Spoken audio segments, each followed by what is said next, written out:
کون؟ میں حضرت محمد واصل بات کر رہا ہوں لکھنؤ سے۔ کون بات کر رہا ہوں؟ محمد واصل۔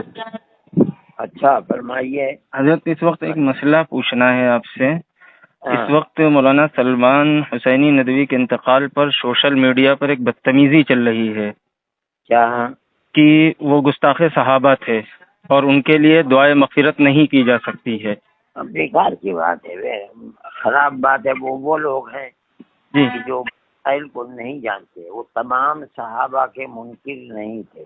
جی حضرت امیر معاویہ رضی اللہ تعالی عنہ کے ساتھ ان کا عقیدہ خراب تھا، جی لیکن جو جی اس طریقے پر کسی صحابی کے ساتھ اپنا زبان خراب رکھتا ہے، عقیدہ خراب رکھتا ہے، اس کے کفر کا فتویٰ نہیں دیا گیا ہے۔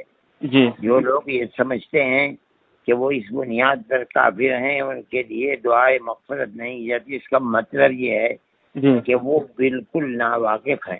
جی ایک طبقہ ہے خوارج کا، جی اسلام کا یہ ایک فرقہ ہے جو باطل فرقہ ہے، غلط جی فرقہ ہے۔ وہ صحابہ کی بہت بڑی تعداد کی تک انکار کرتے تھے، تکفیر انہیں کافر بتاتے تھے، جی لیکن پرانے علماء سب اس پر متفق ہیں کہ وہ اس کے باوجود بھی کافر نہیں ہیں۔ جی ان کے ساتھ اٹھنا بیٹھنا، شادی بیاہ کرنا، ان کو اپنے قبرستانوں میں دفنا، یہ تمام کا سب کا متفقہ فیصلہ ہے، جائز ہے۔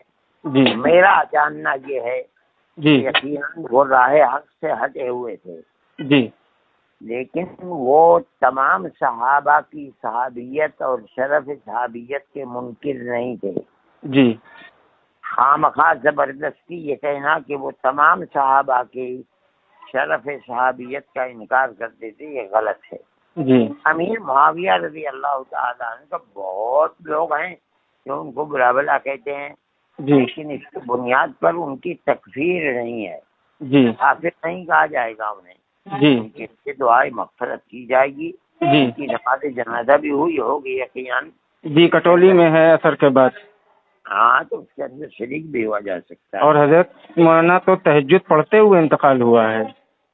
شریک کسی بھی صورت کے اندر ہوا یہ الگ جی بات ہے، لیکن ان کا عقیدہ یقیناً اہل سنت والجماعت کے عقیدے کے خلاف تھا، جی لیکن جو ان کی دعا کر